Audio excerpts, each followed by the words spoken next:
નમસ્કાર વિદ્યાર્થી મિત્રો। ત્યાર પછીના લેક્ચરમાં જોઈએ ચુંબકીય ગુણધર્મ। છેલ્લે આપણે જોયું હતું પરમાણુય ત્રિજ્યા અને આયનીકરણ ઉર્જા, બરાબર। ત્યાર પછી ચુંબકીય ગુણધર્મની વાત કરીએ તો સામાન્ય રીતે જ્યારે આપણે કોઈ પદાર્થને ચુંબકીય ક્ષેત્ર લાગુ પાડીએ છીએ, बराबर है। चुंबकीय क्षेत्रनी असर हेठळ ज्यारे कोई पदार्थ आवे छे त्यारे एमां मुख्यत्वे बे चुंबकीय गुणधर्म जोवा मळे छे। एक प्रतिचुंबकत्व अने बीजो अनुचुंबकत्व, बराबर। आ सिवायना जे चुंबकीय गुणधर्म छे एनो अभ्यास आपणे चेप्टर 1 में करीशुं, बराबर। अत्यारे આપણે બે ચુંબકીય ગુણધર્મની વાત કરીએ તો મુખ્યત્વે અનુચુંબકત્વ અને પ્રતિચુંબકત્વ છે એ જોવા મળે છે, જેમાંથી પ્રતિચુંબકત્વ ગુણધર્મ છે એ પરમાણુમાં રહેલા બધા જ યુગ્મિત ઇલેક્ટ્રોનને કારણે હોય છે અને અનુચુંબકત્વ ગુણધર્મ છે એ અયુગ્મિત ઇલેક્ટ્રોનની હાજરીને કારણે હોય છે, બરાબર। सामान्य रीते प्रतिचुंबकत्व गुणधर्म है तेमां लागू पाड़ेला चुंबकीय क्षेत्र द्वारा ए अपाकर्षण अनुभवे छे, ज्यारे अणुचुंबकत्व गुणधर्म में शुं थाय लागू पाड़ेला चुंबकीय क्षेत्र द्वारा ए आकर्षण अनुभवे छे, बराबर। हवे आ आकर्षण छे ए सामान्य अथवा तो निर्बळ आकर्षण अणुचुंबकत्व गुणधर्म में जोवा मळे छे। जो एमां आकर्षण है अति प्रबल जोवा मळे तो ए अन्य चुंबकीय गुणधर्म दर्शावे छे, जेने लोह चुंबकीय गुणधर्म कहेवाय, बराबर। एटले आपणे बीजा अर्थमां कहीए तो अणुचुंबकत्वनुं चरम स्वरूप छे ए लोह चुंबकीय छे। अणुचुंबकत्वमां आकर्षण छे ए निर्बळ होय छे, ज्यारे लोह चुंबकीयमां आकर्षण छे ए प्रबळ होय छे। लोह चुंबकीय पदार्थों उदाहरण आपने खबर है, लोखंड है तो ये लोह चुंबकीय गुणधर्म दर्शावे छे, बराबर, जे चुंबक प्रत्ये आकर्षण दर्शावे छे। तो आ सिवायना पण अन्य चुंबकीय गुणधर्म है, पण एनी चर्चा है ये आपणे घन अवस्था चेप्टर नंबर 1 में करीशुं। समझाणुं फरीथी कोई पदार्थ ने ज्यारे चुंबकीय क्षेत्र लागू पाड़ो छो त्यारे मुख्यत्वे बे प्रकारना चुंबकीय गुणधर्म दर्शावशे, एक अणुचुंबकत्व, एक प्रतिचुंबकत्व। अणुचुंबकत्व छे ए अयुग्मित इलेक्ट्रोननी हाजरीना कारणे होय छे, ज्यारे प्रतिचुंबकत्व छे ए बधा ज युग्मित इलेक्ट्रोनना कारणे होय छे। अणुचुंबकत्वमां लागू पाड़ेल चुंबकीय क्षेत्र द्वारा ए आकर्षण अनुभवे छे, ज्यारे प्रतिचुंबकत्व गुणधर्ममां ए अपाकर्षण अनुभवे छे। सामान्य रीते आपणे वात करीए, आपणे जेनी वात करवानी छे ए संक्रांति आयनोनी वात करवानी छे। तो संक्रांति आयनो छे ए अयुग्मित इलेक्ट्रोन धरावे छे, एटले ए अणुचुंबकीय पदार्थो छे अने आ अणुचुंबकीय पदार्थो होवाने कारणे ए चुंबकीय चाक मात्रा धरावे छे, बराबर। तो संक्रांति धातु आयनो अयुग्मित इलेक्ट्रोननी हाजरी दर्शावे छे, एना कारणे ए अणुचुंबकत्व गुणधर्म दर्शावशे, एटले ए अणुचुंबकीय पदार्थों कहेवाय।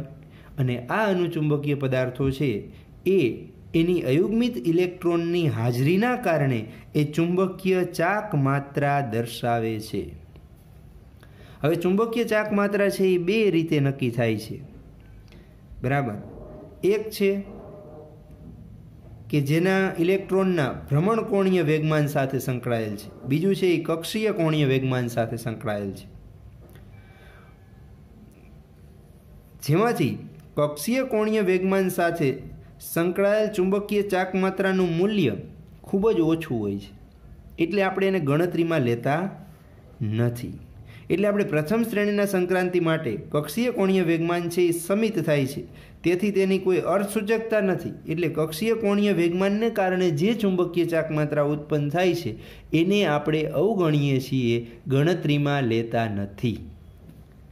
तो आपणे कोना कारणे उत्पन्न थती चुंबकीय चाक मात्रा ने गणतरी में लेशुं तो मात्र भ्रमणकोणीय वेगमान द्वारा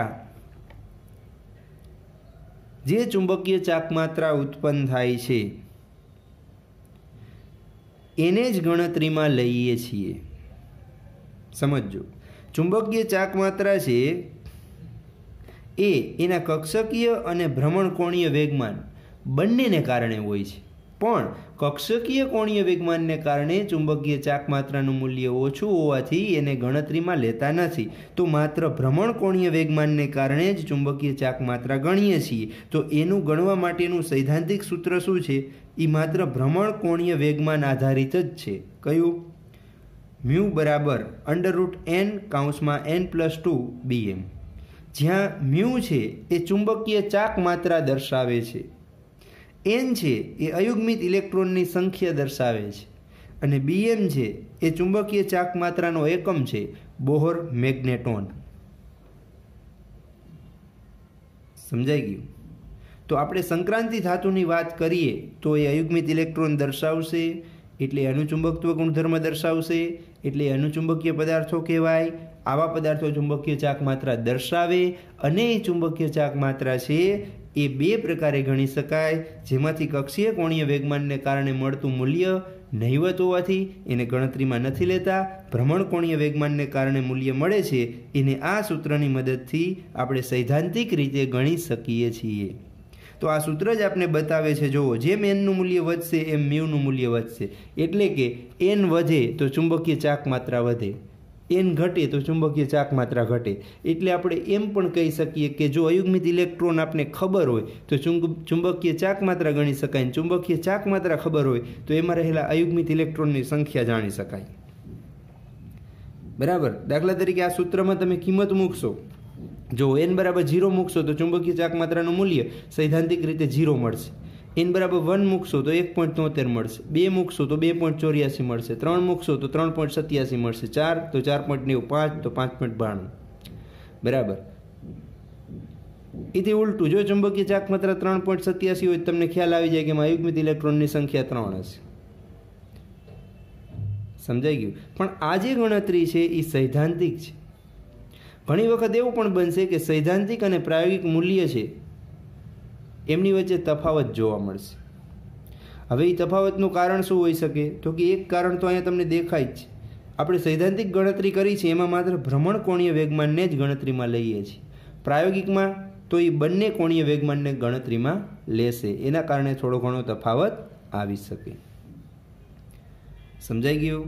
તો આ વાત હતી સંક્રાંતિ ધાતુ તત્વના ચુંબકીય ગુણધર્મની. બરાબર? હવે એને અનુરૂપ ઉદાહરણ છે એ આવા પ્રશ્ન નાના પૂછાઈ શકે. જો એક ઉદાહરણ આપણે જોઈએ કે Mn+2 માટે ચુંબકીય ચાકમાત્રા ગણો. તો કેવી રીતે ગણશું? તો કે પહેલાં Mn ની ઇલેક્ટ્રોન રચના લખીશું, argon core complete 3d5 4s2. પછી Mn+2 ની લખીશું તો sમાંથી ઇલેક્ટ્રોન દૂર થશે તો 4s0 3d5.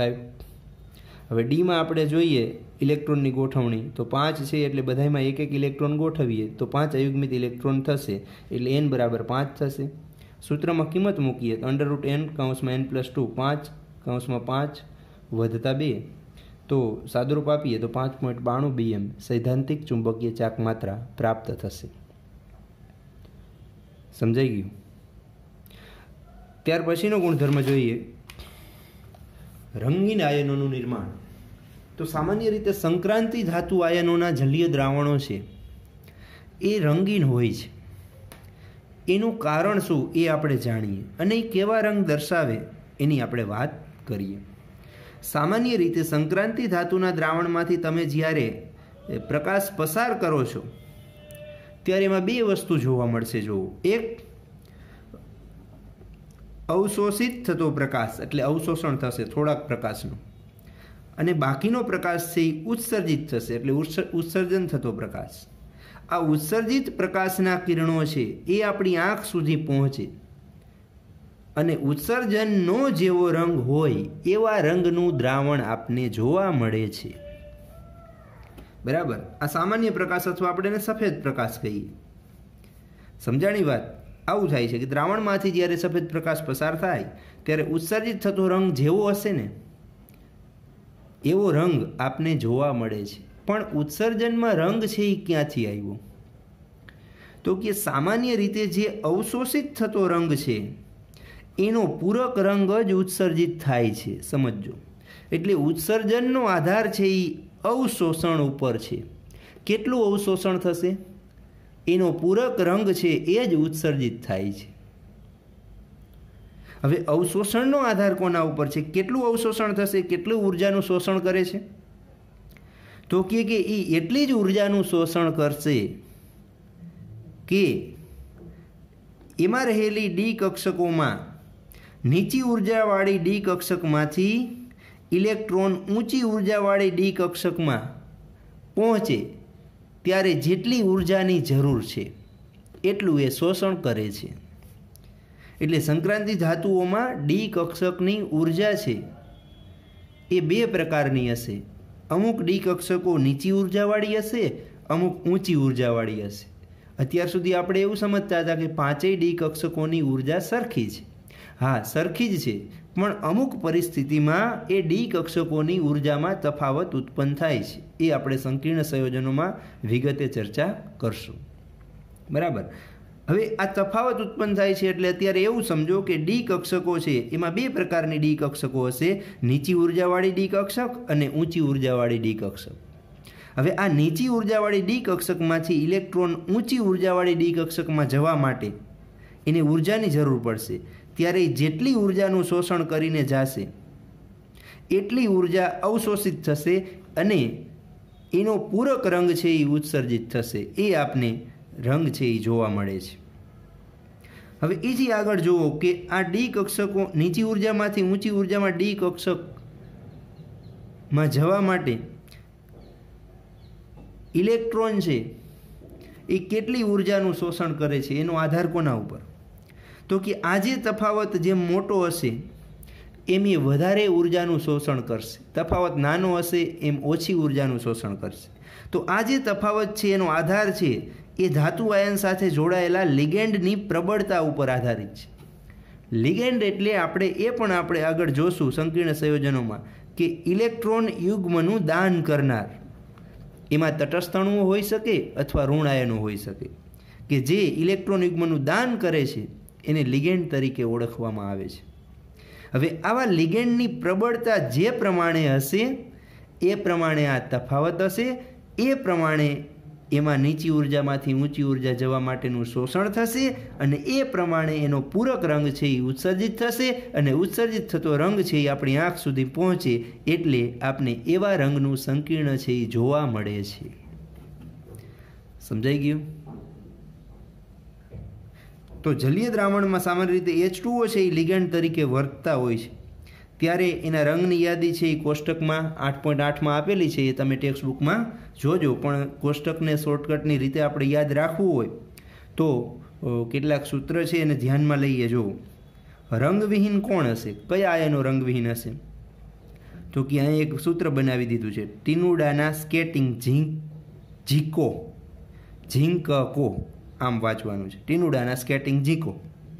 તો અહીંયા ટી એટલે ટિટાનિયમ છે, 4 અક્ષર એટલે એની સંયોજકતા +4 છે, બરાબર। સ્કેટિંગ એટલે સ્કેન્ડિયમ છે, 3 અક્ષર એટલે એની સંયોજકતા 3 છે। ઝીંક 2 અક્ષર એટલે ઝીંક +2 છે। કો 1 જ અક્ષર એટલે કોપર +1 છે। એટલે અક્ષર છે એની સંયોજકતા દર્શાવશે અને પહેલો અક્ષર છે એ તત્વ દર્શાવશે, બરાબર। હવે જાંબલી રંગ કોણ દર્શાવે? તો એનું સૂત્ર શું?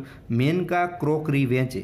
મેનકા એટલે મેંગેનીઝ 3 છે એટલે +3, ક્રોકરી એટલે ક્રોમિયમ 3 છે એટલે +3, વેચે V+2।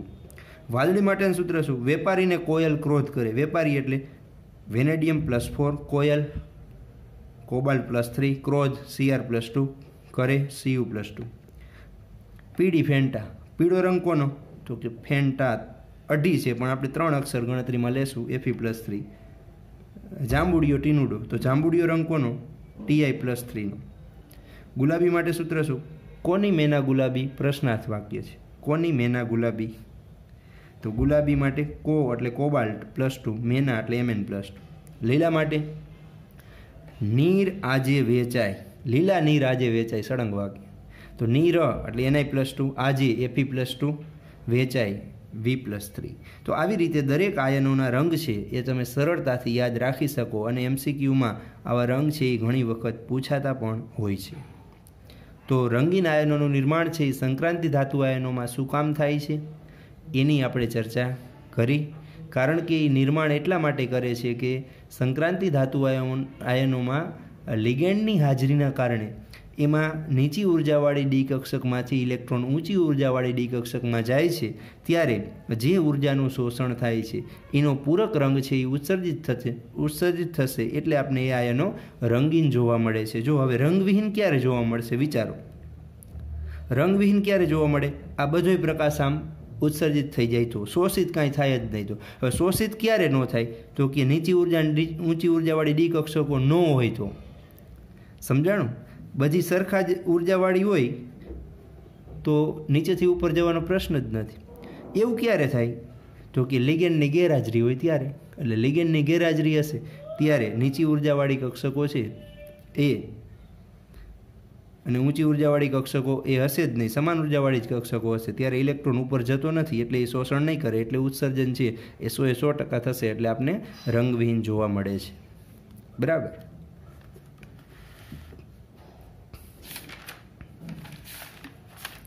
ત્યાર પછી જો સંકીર્ણ આયનોનું નિર્માણ, સંકીર્ણ સંયોજનોનું નિર્માણ। હવે સંકીર્ણ કોને કહેવાય એની વિગતે ચર્ચા તો આના પછીના ચેપ્ટરમાં કરવાની જ છે, બરાબર। છતાં પણ જોઈ લઈએ કે સંકીર્ણ સંયોજન એટલે શું।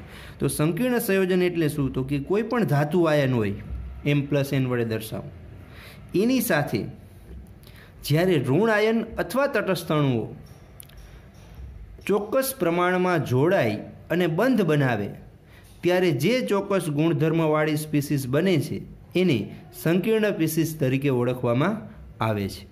એટલે સામાન્ય રીતે કોઈ પણ ધાતુ આયન છે, ઋણ આયન અથવા તટસ્થ અણુઓ, એને હું એક શબ્દમાં કહું તો એને લિગેન્ડ કહેવાય। લિગેન્ડને હું L વડે દર્શાવું તો જો આમ થશે કે ધાતુ આયન સાથે આ લિગેન્ડ છે ઇલેક્ટ્રોન યુગ્મ ધાતુ આયનને આપે છે, કારણ કે આની પાસે ખાલી ડી કક્ષકોની હાજરી છે, બરાબર, અને આની પાસે વધારાના યુગ્મ હશે એટલે એ આપી શકે। તો ધાતુ આયન સાથે લિગેન્ડ ચોક્કસ સંખ્યામાં ચોક્કસ બંધથી ચોક્કસ ગુણધર્મવાળું જે સંયોજન બનાવે છે એ સંકીર્ણ સંયોજન કહેવાય, બરાબર। એટલે ટૂંકમાં સીધી વાત થઈ, ધાતુ આયન લિગેન્ડ સાથે જોડાય અને જે ચોક્કસ ગુણધર્મવાળું સંયોજન બને એ સંકીર્ણ સંયોજન બને છે, બરાબર। આ સંકીર્ણ સંયોજનોમાં લિગેન્ડ હંમેશા ઇલેક્ટ્રોન યુગ્મ આપે છે અને ધાતુ આયન હંમેશા ઇલેક્ટ્રોન યુગ્મ સ્વીકારે છે। એટલે બે વસ્તુ આમાં થવી જોઈએ, એક તો લિગેન્ડ પાસે આપવા માટે ઇલેક્ટ્રોન યુગ્મ હોવા જોઈએ અને ધાતુ પાસે એ ઇલેક્ટ્રોન યુગ્મ સ્વીકારવા માટે ખાલી કક્ષકો હોવી જોઈએ। સમજાણું?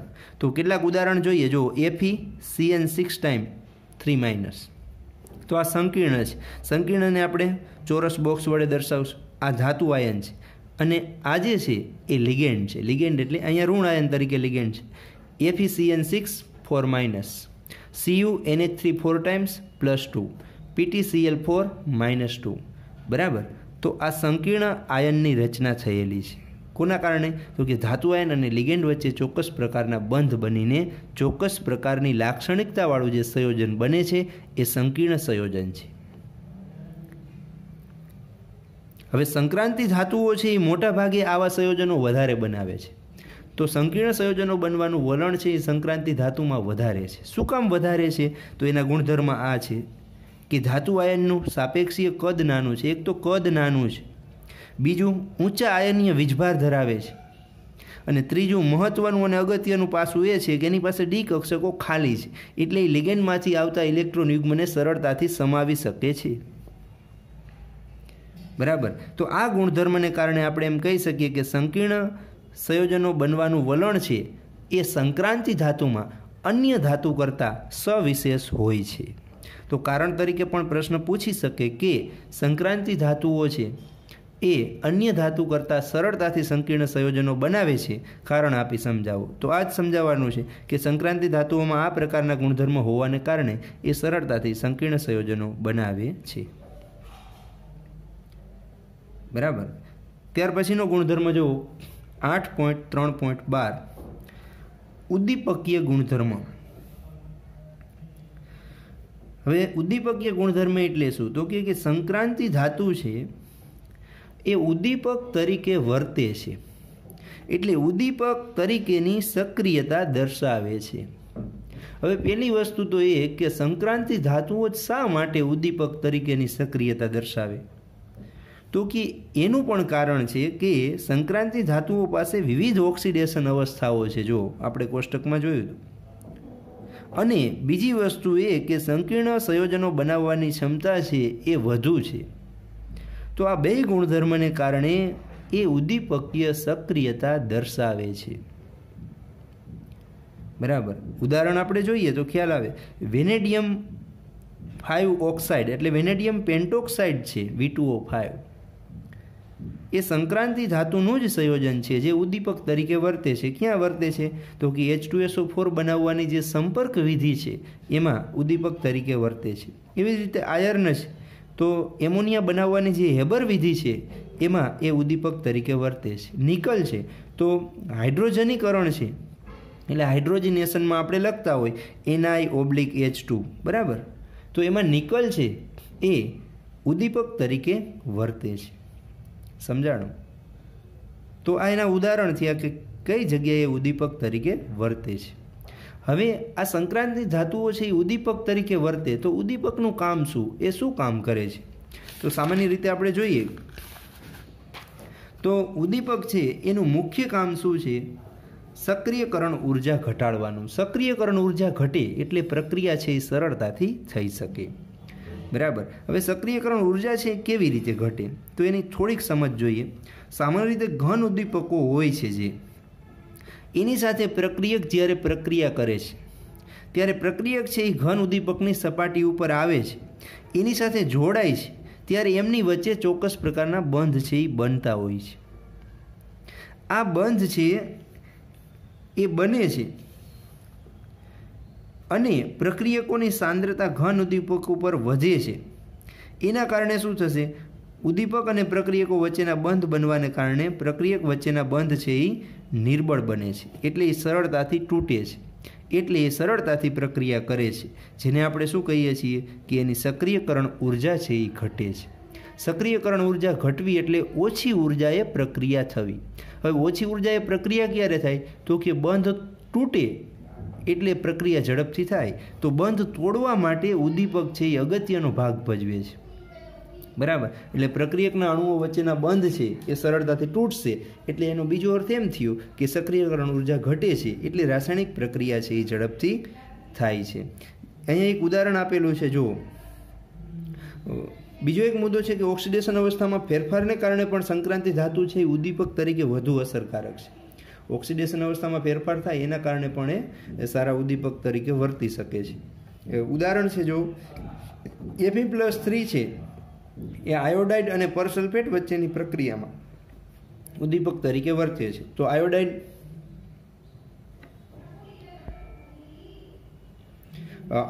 આયનની પરસલ્ફેટ સાથેની પ્રક્રિયા થશે એટલે I2 બનશે અને સલ્ફેટ આયન છે મુક્ત થાય છે.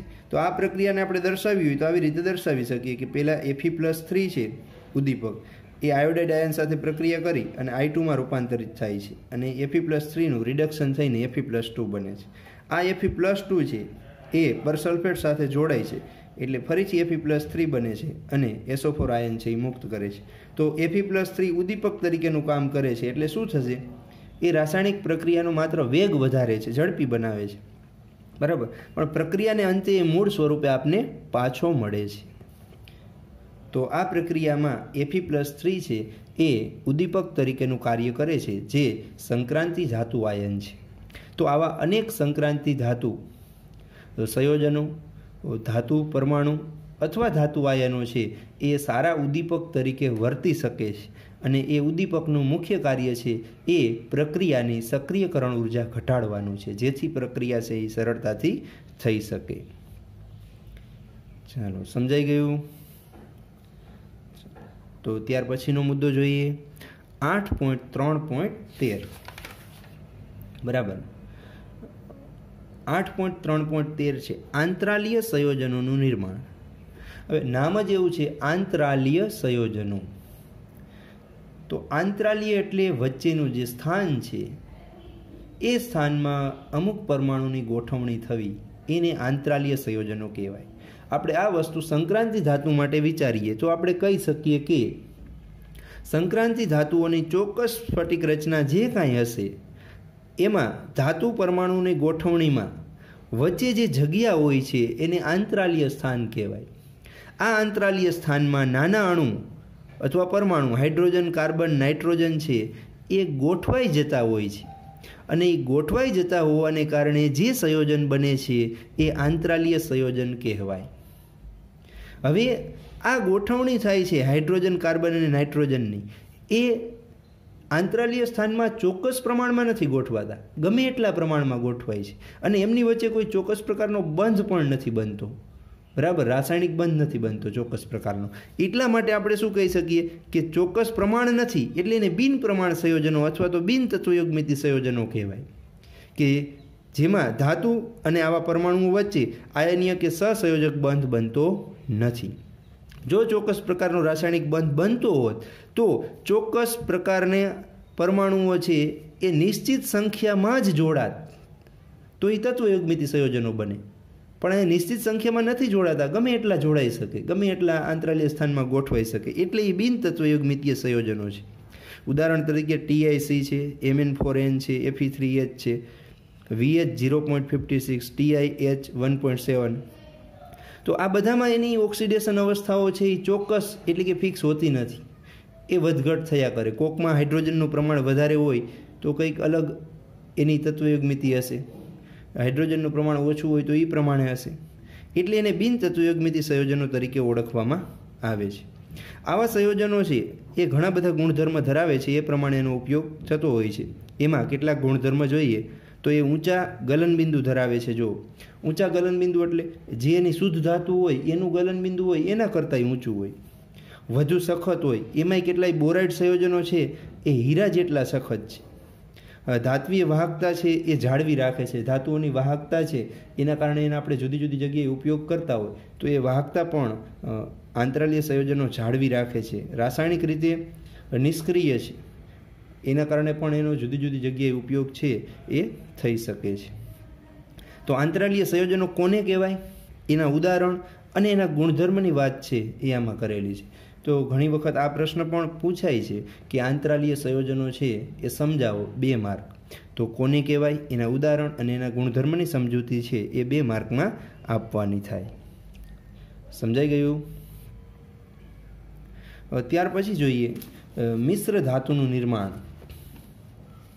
જો મિશ્ર ધાતુનું નિર્માણ છે, મિશ્ર ધાતુ નામ જ એવું છે કે 2 ધાતુ કે તેથી વધારે ધાતુને મિશ્ર કરી અને જે મળે છે એને મિશ્ર ધાતુ કહેવાય. બરાબર. હવે આવું શા માટે મિશ્ર ધાતુ બનાવવાની જરૂર પડે? તો આપને સામાન્ય રીતે ખ્યાલ હોય જ કે કોઈ શુદ્ધ ધાતુ છે એ ચોક્કસ પ્રકારના ગુણધર્મ છે એ ધરાવી શકે નહીં. બરાબર.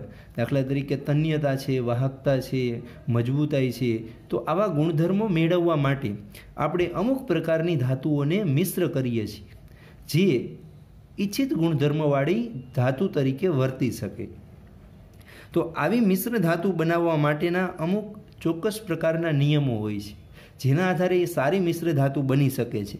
એમાંથી એક અગત્યનો મુદ્દો છે કે આપણે એવી ધાતુઓને મિશ્ર કરીએ કે જેની ત્રિજ્યામાં 15%થી ઓછો તફાવત હોય તો એ સારામાં સારી મિશ્ર ધાતુ છે એ બને છે. બરાબર. તો આ 15%થી વધારે તફાવત હોય તો મિશ્ર ધાતુ બને, પણ એ સારી મિશ્ર ધાતુ ન બને. કારણ કે શું થતું હોય છે મિશ્ર ધાતુમાં, એક ધાતુના પરમાણુઓ છે એ બીજી ધાતુના પરમાણુઓમાં ગોઠવાતા હોય અને પેલી ધાતુના પરમાણુ છે એ બીજી ધાતુમાં ગોઠવાતા હોય, એટલે એ સમાંગ મિશ્રણ છે એ બનતું હોય છે. જો કદમાં તફાવત મોટો હશે તો એ સારી રીતે મિશ્ર થઈ શકશે નહીં. એટલે મિશ્ર ધાતુ બનાવવા માટેનો એક અગત્યનો ગુણધર્મ છે કે એમની પરમાણુય ત્રિજ્યામાં, ધાત્વીય ત્રિજ્યામાં 15%થી ઓછો તફાવત હોવો જોઈએ. તો આવો તફાવત તમને ક્યાં મળશે? તો કે આપણે જે પાઠની ચર્ચા કરી છે એવા સંક્રાંતિ ધાતુની તમે વાત કરો તો એની ત્રિજ્યામાં ખૂબ જ ઓછો તફાવત છે અને એની ઘણી બધી લાક્ષણિકતાઓ સમાન છે. એના કારણે સંક્રાંતિ ધાતુઓ છે એ સારામાં સારી મિશ્ર ધાતુ બનાવી શકે છે. આવી મિશ્ર ધાતુ જે બને છે એ પ્રમાણમાં સખત હોય છે, ઊંચા ગલનબિંદુ, છારણનો પ્રતિકાર વગેરે જેવા ગુણધર્મ ધરાવે છે. ઉદાહરણ તરીકે સ્ટીલ છે, સ્ટેનલેસ સ્ટીલ છે, જે Fe મિશ્ર ધાતુ છે. તો એમાં chromium, vanadium, tungsten, molybdenum, manganese વગેરેનો ઉપયોગ છે થાય છે. કેટલીક એવી પણ મિશ્ર ધાતુ છે કે જેમાં સંક્રાંતિ અને અસંક્રાંતિ જોડાતા હોય. ઝીંક અને કોપર છે તો એને આપણે પિત્તળ તરીકે ઓળખીએ છીએ. કોપર અને ટીન છે તો એને કાંસા તરીકે ઓળખીએ છીએ. તો આની અંદર એક સંક્રાંતિ ધાતુ છે, એક અસંક્રાંતિ ધાતુ છે, એ મિશ્ર થઈ અને મિશ્ર ધાતુ બનાવે છે. સમજાઈ ગયું? તો મિશ્ર ધાતુનું નિર્માણ છે આ જે જૂની ટેક્સ્ટ બુકમાં આ જે મુદ્દો છે 15%થી ઓછો તફાવત હોવો જોઈએ, બાહ્યતમ કક્ષાની ઇલેક્ટ્રોન રચના સમાન હોવી જોઈએ તો એ સારી મિશ્ર ધાતુ બનાવે, બંનેની ગોઠવણી છે એ એક જ સ્ફટિક રચના હોવી જોઈએ તો સારી રીતે મિશ્ર ધાતુ બનાવે. આવા 3 મુદ્દા હતા જૂની ટેક્સ્ટમાં, જેને હ્યુમ અને રોથરીના નિયમ તરીકે ઓળખાતા. એ ઘણીવાર પ્રશ્ન પૂછાયેલું છે, હ્યુમ અને રોથરી. તો તમને પણ અહીંયા પૂછે કે મિશ્ર ધાતુ માટે હ્યુમ અને રોથરીના નિયમો જણાવી ઉદાહરણ સાથે સમજાવો. તો આ હ્યુમ અને રોથરીના નિયમોનો જ એક મુદ્દો છે. તો આ જ વસ્તુ આપણે લખવાની છે, નવી વસ્તુ કાંઈ લખવાની નથી. ઓકે, સમજાઈ ગયું હશે?